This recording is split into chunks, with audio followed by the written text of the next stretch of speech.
Hello friends and welcome to Storytime with Vade. Today we are reading Grumpy Monkey, Up All Night. It's a companion to the #1 New York Times bestseller, Grumpy Monkey. It's written by Suzanne Lang and illustrated by Max Lang. Don't forget to hit the like and subscribe button, friends, and let's jump right in. Grumpy Monkey, Up All Night. Early in the evening, just about supper time, Norman heard a whole lot of whooping and hollering next door. "What's the ruckus?" Norman asked his neighbor, Jim Panzee. "I'm so excited," Jim exclaimed.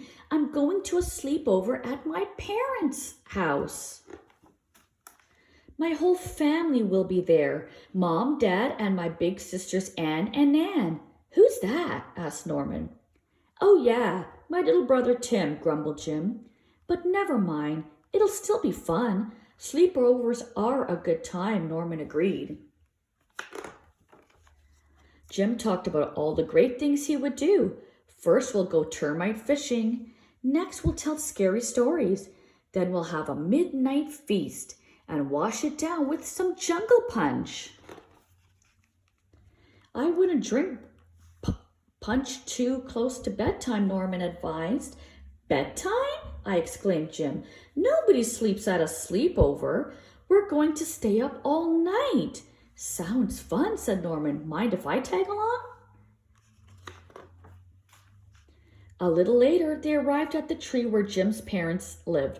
"It's my little grumpy monkey," Jim's mom cried as she gave him a hug. "I'm so happy to see you."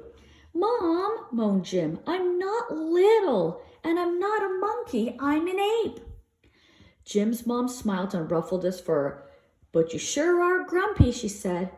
"No, I'm not," Jim scowled. "I like your mom," said Norman.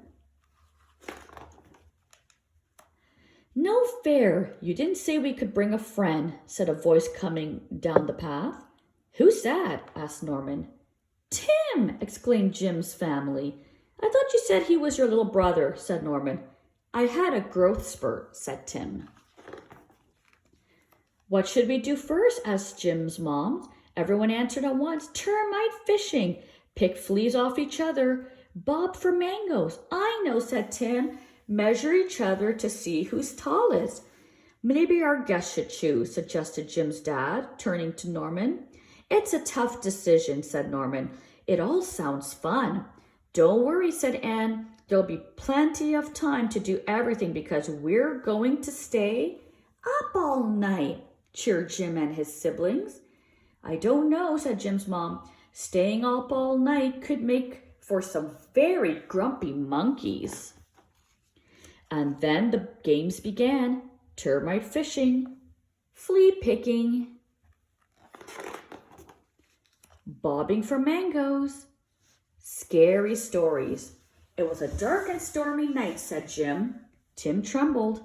"Your brother's scared," said Jim's mom. "Why not tell a happy story instead?" Midnight feast. "Hey, you have to share the jungle punch." "But you didn't share the bananas." "Stay up all night. It's really dark," said Tim, looking around. "Because it's night," snapped Jim. "Are you grumpy?" asked Tim. "No," said Jim. Just then they heard a noise. "Rah! Thunder!" shouted Tim, and his eyes went wide. "Oh no, now it's dark and stormy." "Don't worry," said Jim. "It's just Norman snoring. He does lots of funny snores. Sometimes it sounds like rah, rah, rah, rah, and sometimes it sounds like pff, pff, pff, pff." Tim laughed. "Other times it's like haw-wee, haw-wee." Jim and Tim laughed and laughed all night long. Shoo! As the sun came up, Tim fell asleep. "Good idea, little brother," said Jim as he tucked Tim in and lay down. But just as he was about to close his eyes, "Good morning, my monkeys," sang Jim's mom. "Mom," shouted Jim, "we're not monkeys, we're apes.